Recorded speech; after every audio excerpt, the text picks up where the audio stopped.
हमारे साथ जुड़े रहना के लिए हमारे चैनल को सब्सक्राइब करें। जीवन में सफलता प्रत्येक व्यक्ति पाना चाहता है।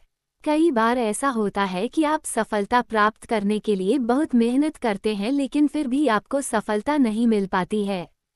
बहुत बार प्रयास करने के बाद आप आखिरकार हार मान लेते हैं। अगर आप भी सफलता के लिए प्रयास करते हुए हार मान चुके हैं तो आपको इस ब्लॉग में दी जा रही कुछ सफल व्यक्तियों की प्रेरणादायी सफलता गाथाओं के बारे में बताया जा रहा है। उम्मीद है इन सफल व्यक्तियों के जीवन से आपको कुछ प्रेरणा मिलेगी और आपको इस ब्लॉग में सक्सेस स्टोरी इन हिंदी के बारे में जानते हैं लीवरेज एडू के साथ। सक्सेस स्टोरी इन हिंदी आपको जीवन के अंदर जीने का रास्ता और कामयाब होने का तरीका दिखाती है। अशोक रामचंद्रन भारतीय मूल के एक ऑस्ट्रेलियाई नागरिक हैं जो 2006 में शिंडला में शामिल हुए थे और लगभग एक दशक से अधिक समय तक कंपनी में विभिन्न भूमिकाओं पदनाम में संगठन में रहे हैं, जिसकी चर्चा हम ब्लॉग के उत्तरार्ध में करेंगे। उनका जन्म 1980 के दशक में तिरुवनंतपुरम में एक तमिल परिवार में हुआ था। उन्होंने एक क्विंटेसिव तमिल लड़के के रूप में इंजीनियरिंग करने का फैसला किया। अशोक रामचंद्रन की शिक्षा योग्यता पर आते हुए उन्होंने पद्म शेषाद्री बाला भवन स्कूल में अपनी स्कूली शिक्षा पूरी की, जो कि तमिलनाडु के चेन्नई में स्थित है, और 1998 में वहां से पास आउट हुए। अशोक रामचंद्रन के जीवन के सबक कैसे अश्लील सफलता को असफल करने के लिए मोड़ 40 के तहत इकोनॉमिक टाइम्स 40 में शिंडला भारत दक्षिण एशिया के अध्यक्ष अशोक रामचंद्रन को 40 वर्ष से कम आयु के भारत के सबसे प्रतिभाशाली व्यावसायिक नेताओं में से एक नामित किया गया था। श्री रामचंद्रन खुद को भाग्यशाली पिता और भाग्यशाली पति मानते हैं और उन्होंने कुछ को साझा किया है। उनके आसान जीवन के टिप्स और ट्रिक्स जो पाठकों के जनसमूह द्वारा देखे और महसूस किए जा सकते हैं और किसी भी और सभी छात्रों के लिए उपयोगी होंगे जो खुद को अयोग्य और सामान्य रूप से असफल मानते हैं। उनके जीवन के सबक जिनसे सभी उम्र और लिंग के लोग प्रेरित हो सकते हैं, नीचे सूचीबद्ध हैं। अकेले रहते हैं। बाहर खड़े होने के लिए वाह कारक लाओ। कोई भी अनुभव एक अच्छा अनुभव होता है। अपने खुद के मार्केटिंग मैनेजर बने। कौशल ग्रेटर देन औपचारिक शिक्षा। अशोक रामचंद्रन की असफलता पर धारणा। आइए एक नज़र डालते हैं अशोक रामचंद्रन की शिंडलर जैसे बड़े संगठन के सीईओ के रूप में विफलता पर। उनका मानना है कि असफलता और छोड़ने के बीच के अंतर को समझना सफलता की कुंजी है। विफलताएं हमेशा उनके जीवन का एक बड़ा हिस्सा रही हैं और उन्होंने उन्हें उपलब्धियों से कहीं अधिक बहुत कुछ सिखाया है। रामचंद्रन ने हमेशा माना और स्वीकार किया कि हम सभी दैनिक आधार पर संघर्ष करते हैं। ये सिर्फ इतना है कि कुछ लोग नहीं सोचते कि हमें करना चाहिए। सवाल यह है कि क्या आपको असफल होने के बाद हार माननी चाहिए या फिर से उठकर फिर से प्रयास करना चाहिए। एक सच्चा नेता वह है जो हर समय ईमानदार और विनम्र रहते हुए अपनी टीम के साथ गलतियों को खुलकर संबोधित करने की ताकत और क्षमता रखता है। इस तरह की विफलता उनकी राय में एक जीत है। 1874 में स्विट्जरलैंड में स्थापित शिंडलर समूह लिफ्ट, एस्केलेटर और संबंधित सेवाओं का एक प्रमुख वैश्विक प्रदाता है। कंपनी की अत्याधुनिक, पर्यावरण की दृष्टि से स्थायी पहुंच और पारगमन प्रबंधन योजनाएं शहरी गतिशीलता में महत्वपूर्ण योगदान देती हैं। 100 से अधिक देशों में लगभग 60,000 कर्मचारी कंपनी की वृद्धि में योगदान करते हैं। शिंडलर इंडिया पूर्ण स्वामित्व वाली शिंडलर समूह की सहायक कंपनी है। शिंडलर इंडिया की विकास रणनीति का आधार ग्राहक सेवा द्वारा नेतृत्व है, जैसा कि देश के 13 शाखा कार्यालयों और मुंबई में हमारे मुख्यालय सहित 50 प्रमुख शहरों में उनकी सेवा की उपस्थिति से स्पष्ट है। पिछले नहीं बल्कि कम से कम आज के युवा और युवा दर्शकों के लिए अशोक रामचंद्रन के कुछ प्रेरणादायक शब्द हैं।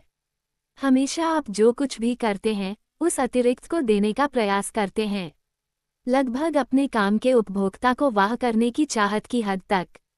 कुछ समय के अंतराल पर ये वृद्धिशील प्रयास और अश्लील सफलता प्रदान करते हैं।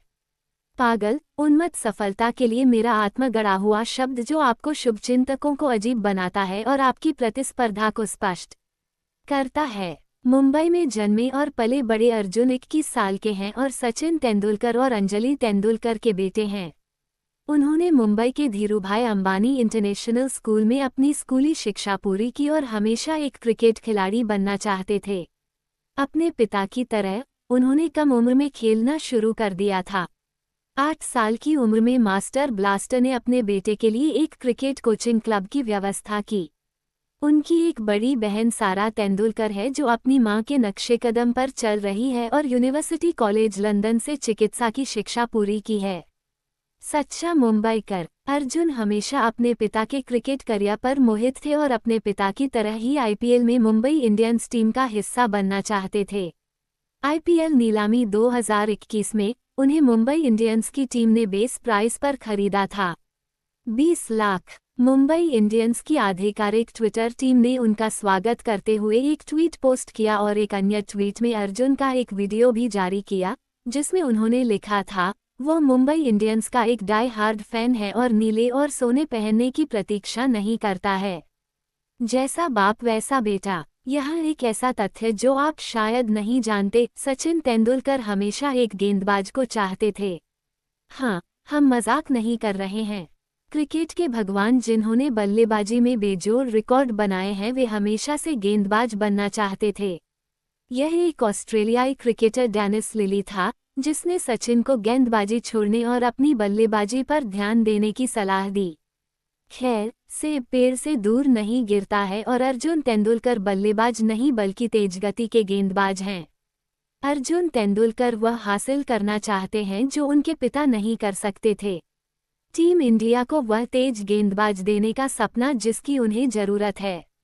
वो एक ऑलराउंडर हैं, लेकिन गेंदबाजी करना पसंद करते हैं। बीबीसी के साथ एक साक्षात्कार में उन्होंने खुलासा किया कि गेंदबाज बनने के उनके कारण का पता चला। मैं बस लंबा हो गया और मजबूत हो गया और मुझे बचपन में सिर्फ तेज गेंदबाजी करना पसंद था, इसलिए मुझे लगा कि मैं एक तेज गेंदबाज हो सकता हूं क्योंकि भारत में बहुत से खिलाड़ी नहीं हैं। उसी साक्षात्कार में उन्होंने खुलासा किया कि उनके पिता उनके पसंदीदा क्रिकेटर नहीं हैं। अर्जुन तेंदुलकर के पसंदीदा क्रिकेटर्स ऑस्ट्रेलियाई बाएं हाथ के तेज गेंदबाज मिशेल स्टॉक और इंग्लैंड के ऑलराउंडर बेन स्टोक्स हैं। यह अर्जुन तेंदुलकर के लिए सिर्फ एक शुरुआत है। अर्जुन तेंदुलकर एक ऑलराउंडर हैं, उनकी बल्लेबाजी शैली बाएं हाथ की है और गेंदबाजी शैली बाएं हाथ के तेज गेंदबाज हैं। अर्जुन के पास हमेशा सर्वश्रेष्ठ मार्गदर्शन, कोच और संसाधन उपलब्ध थे। उनके कोच अतुल गायकवाड़ हैं जो अपने बायोमैकेनिक्स और तेज गेंदबाजी के वायुगतिकी के लिए जाने जाते हैं। 2016 में वो लॉर्ड्स में अभ्यास सत्र विश्व कप फाइनल के दौरान भारतीय महिला टीम के लिए गेंदबाजी करने के लिए सुर्खियों में थे। अर्जुन ने इंग्लैंड के सर्वश्रेष्ठ बल्लेबाज जॉनी बेयरस्टो में से एक को यॉर्कर फेंका जिससे उन्हें चोट भी लगी। वह धर्मशाला में श्रीलंका दौरे और एनसीए आवासीय शिविर का हिस्सा थे। मुंबई अंडर-19 में उन्होंने कूचबिहार ट्रॉफी, इंग्लैंड में अंडर-19 में 5 मैचों में 19 विकेट दर्ज किए। उन्होंने वर्ष 2017 में 4 बल्लेबाजों को आउट किया। एक अंग्रेजी गायक, संगीतकार, गिटार वादक और गीत निर्माता, एड शीरन का जन्म 17 फरवरी 1991 को हैलिफैक्स, न्यूयॉर्कशायर, इंग्लैंड में हुआ था। हालांकि बाद में अपने परिवार के साथ वे फ्रफलिंघम में सफोक में चले गए। उनका एक बड़ा भाई मैथ्यू है जो एक संगीतकार के रूप में काम करता है और जब वह छोटा था तो उसके माता पिता एक कला परामर्श चलाते थे।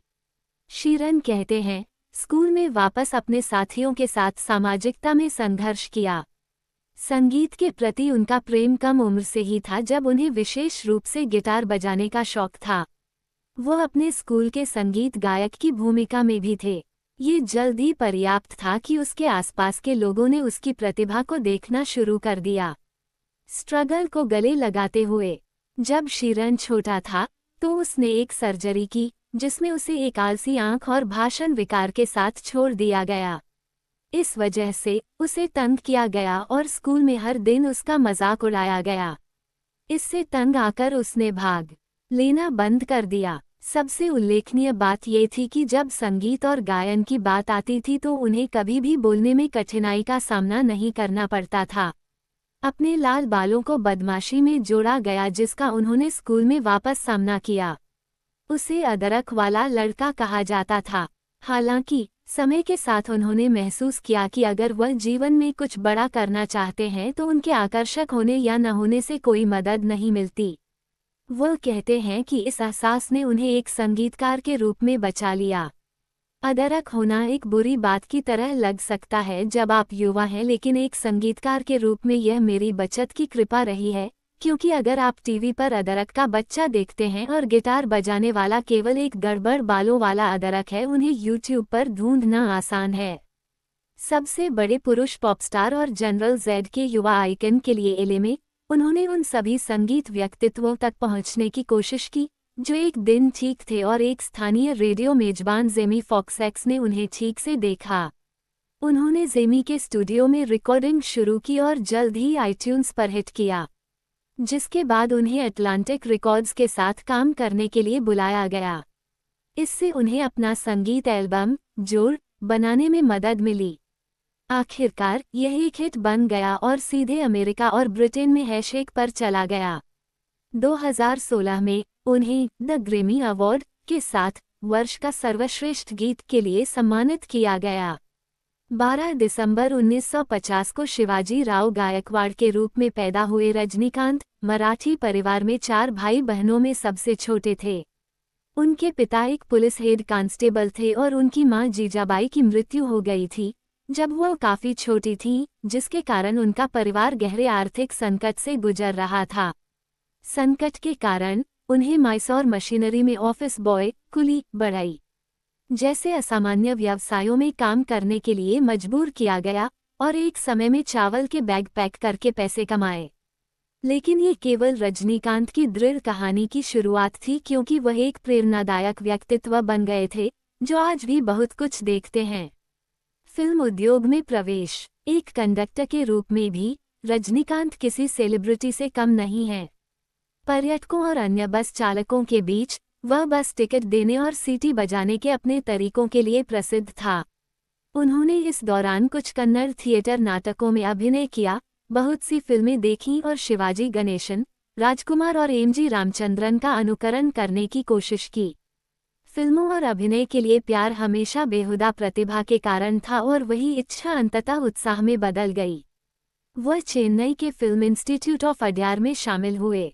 संस्थान में एक प्रदर्शन के दौरान रजनीकांत को लोकप्रिय फिल्म निर्देशक के बालाचंदर द्वारा देखा गया, जो उनसे इतना रोमांचित थे कि वे उनकी पटकथा में एक भूमिका निभाने के लिए सहमत हो गए। हालांकि रजनीकांत ने इस समय मुख्य रूप से सहायक और नकारात्मक भूमिकाएं निभाईं। ये तब था जब उनके अभिनय करियर को याद करने के लिए एक अभूतपूर्व सफलता की कहानी में बदल गया। आपको कड़ी मेहनत के बिना कुछ भी नहीं मिलेगा। बिना मेहनत के आपको जो मिलेगा वह कभी भी फलदायक नहीं होगा। रजनीकांत से सीखें जीवन का सबक। देश और दुनिया में कई लोगों द्वारा सम्मानित एक विनम्र सुपरस्टार रजनीकांत हमेशा एक सरल जीवन जीते हैं और जरूरत के समय लोगों की मदद करने के लिए हमेशा उत्सुक रहते हैं। अब जब आप रजनीकांत की अद्भुत कहानी जानते हैं तो थलाइवा से दूर रहने के लिए शीर्ष जीवन सबक हैं। अपने जुनून पर हार न मानें। रजनीकांत की हमेशा से ही अभिनय में रुचि रही थी और यहाँ तक कि अपने छोटे वर्षों के माध्यम से भी, जब वह अभिनय की कक्षाओं में नहीं जा सकते थे, तो उन्होंने अपने एक दोस्त के लिए उन्हें पैसे देने से पहले कंडक्टर और बढ़ई के रूप में काम किया। मद्रास फिल्म संस्थान में शामिल हों। उन्हें विशेष रूप से एक बस कंडक्टर के रूप में अपने मनोरंजक प्रदर्शन के लिए जाना जाता था और अपने संघर्ष के वर्षों के दौरान उन्होंने अपने सपनों का पीछा करने के लिए कभी भी हार नहीं मानी। नई चीजों को सीखने के लिए खुले रहें। एक बार जब वह थिएटर में शामिल हो गए और अभिनय परियोजनाओं को अपना लिया, तो उन्होंने नई चीजें सीखनी छोड़ दी, क्योंकि ये दक्षिण की फिल्मों में उनकी अभिनय कला पर काम करने के लिए तमिल भाषा में महारत हासिल है। अपनी खुद की शैली खोजें। रजनीकांत की ऑन स्क्रीन अभिनय की शैली अपने आप में अद्वितीय और प्रेरणादायक है और उन्हें अन्य अभिनेताओं से अलग बनाती है, और उनकी खुद की शैली ही उनके वैश्विक सुपरस्टार बनने का प्रमुख कारण थी। रजनीकांत की कहानी आपको अपनी खुद की बाइट और स्टाइल ढूंढना सिखाती है, क्योंकि यही आपको भीड़ से अलग खड़ा करती है। स्टेपिंग स्टोन्स के रूप में विफलता देखें। रजनीकांत के करियर में एक समय ऐसा आया जब उनकी कई फिल्मों जैसे बाबा और कुसलन ने बॉक्स ऑफिस पर धमाका किया, लेकिन उन्होंने खुद से हुए नुकसान की भरपाई की और अपनी कला और शैली का सम्मान करते रहे और फिर पी वासुकी चंद्रमुखी के साथ वापसी की। मैंने वित्त में मास्टर के लिए जाने का फैसला किया और मुझे पता था कि अर्थशास्त्र से वित्त में स्विच करना एक चुनौती थी। मैं जो यात्रा कर रहा था उसके लिए मुझे सर्वोत्तम विशेषज्ञों से सर्वोत्तम मार्गदर्शन की आवश्यकता थी। यही वह क्षण है जब मेरे मित्र के बारे में बताया। जब सिमरन ने पहली बार हमसे संपर्क किया तो हमने महसूस किया कि वह उस देश के बारे में कुछ पूर्व निर्धारित धारणाएं थीं जिनसे वह अपना कोर्स करना चाहती थी, कि वह अपने लिए तय किए गए लक्ष्यों और उन विकल्पों के बीच एक अंतर था जिसे वह बनाने के लिए तैयार थी। हमने महसूस किया कि उसके अंदर सीखने और बढ़ने की उत्सुकता थी और उसे केवल उस दिशा में धकेलने के लिए सही मार्गदर्शन का अभाव था। लीवरेज एडू के साथ यह यात्रा मेरे अल्पकालिक और दीर्घकालिक लक्ष्यों का विश्लेषण करने के लिए बहुत दिमाग लगाने के साथ शुरू हुई। उन्होंने मुझे उन देशों, कॉलेजों और कार्यक्रमों को महसूस करने में मदद की जो मेरी प्रोफाइल को सबसे अच्छा मानते हैं। सिमरन भुल्लर, जो अब WHU जर्मनी के एक प्रमुख बी स्कूल से वित्त में एक मास्टर का पीछा करेंगे।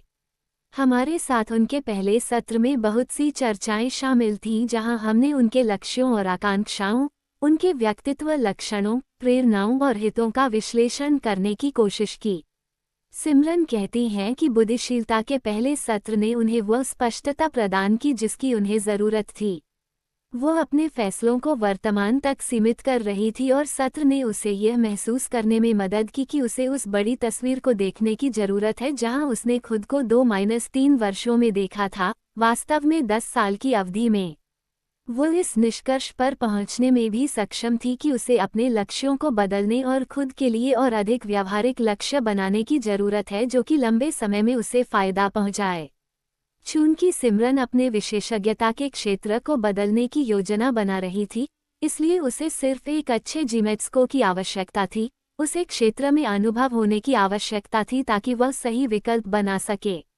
लीवरेज एडू काउंसलर्स की मदद से वह अपने इंटर्नशिप साक्षात्कार के लिए बेहतर तैयारी कर पाए। इन मॉक इंटरव्यू ने उन्हें इंटर्नशिप को उतारने में मदद की, जिससे उनकी प्रोफाइल की ताकत को बढ़ाने में मदद मिली।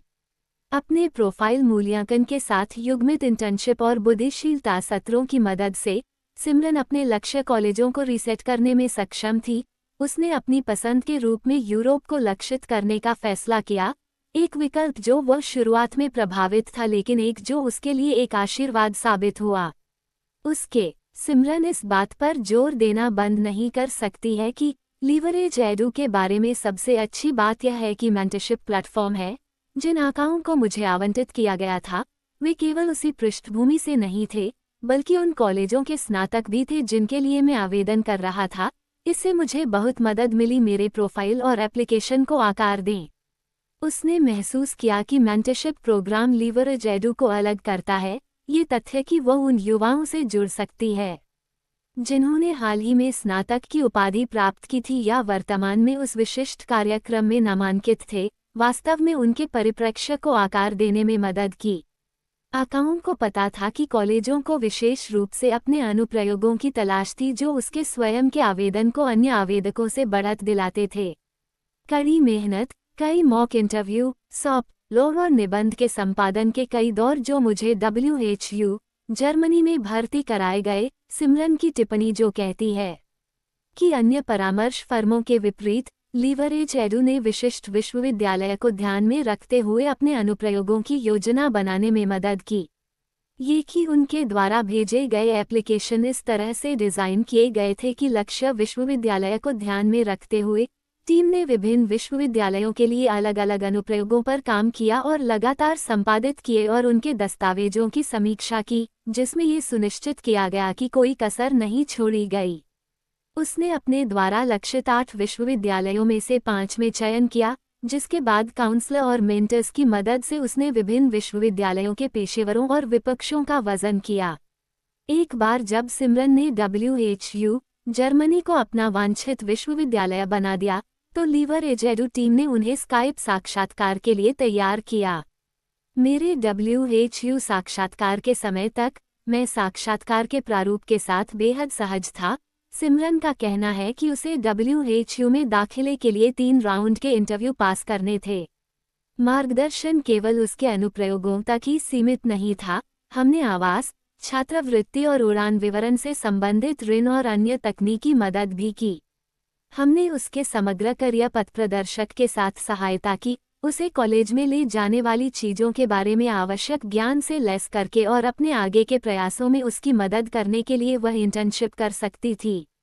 सिमरन का कहना है कि जैसा कि वादा किया गया था, जब तक मैं अपने कोर्स के लिए निकलता हूँ, मेरे साथ था, इनसे मुझे कॉलेजों से लेकर अन्य फैसलों तक हर चीज़ में मदद मिली जो मुझे एक सफल करियर के लिए करनी चाहिए।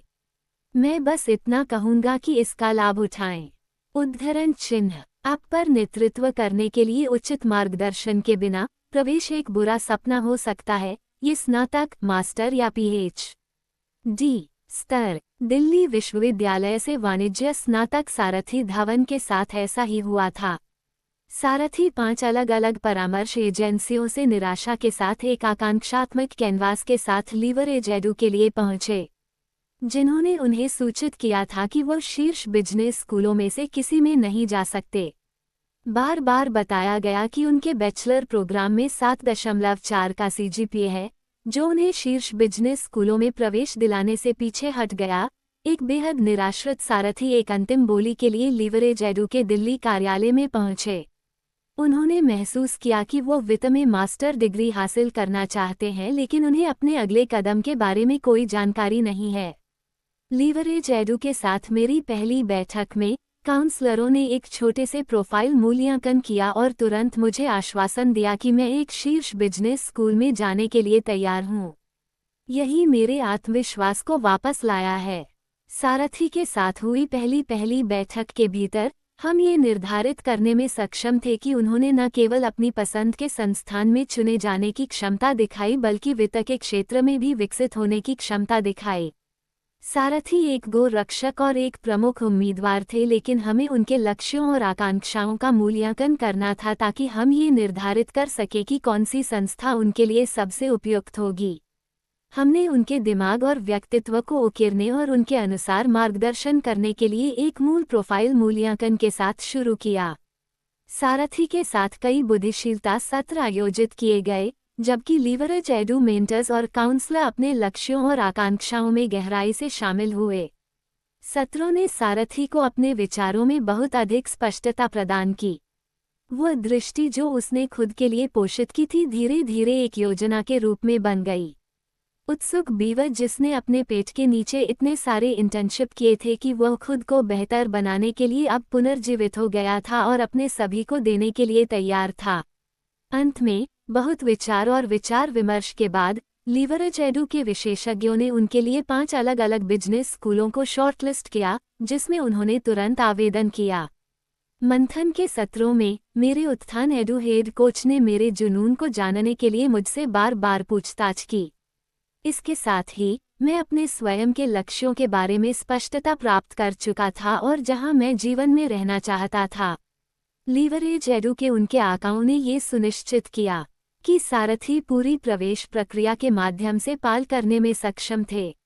अपने general management admission test GMAT में 720/800 हासिल करने के बाद वह उन विभिन्न कॉलेजों के लिए अपने निबंधों को पढ़ाना शुरू कर दिया जिनके लिए वह आवेदन कर रहा था। प्रत्येक कॉलेज के पास अपने छात्रों से आवश्यकताओं और अपेक्षाओं का एक अनूठा सरणी होने के साथ सारथी के आवेदन अपने संबंधित कॉलेजों के लीवरेज एडू के विशेषज्ञों द्वारा ठीक तैयार किए गए थे। सिफारिश के पत्र LOR इसी तरह से मांगे गए थे। सारथी के शीर्ष की ओर यात्रा को एक अतिरिक्त बढ़त देने के लिए लीवरेज। आशा करते हैं कि आपको सक्सेस स्टोरी इन हिंदी का ब्लॉग अच्छा लगा होगा। जितना हो सके अपने दोस्तों और बाकी सब को शेयर करें ताकि वह भी सक्सेस स्टोरी इन हिंदी का लाभ उठा सके और उसकी जानकारी प्राप्त कर सके और अपने लक्ष्य को पूरा कर सकें। हमारे साथ जुड़े रहने के लिए हमारे चैनल को जरूर से सब्सक्राइब करें।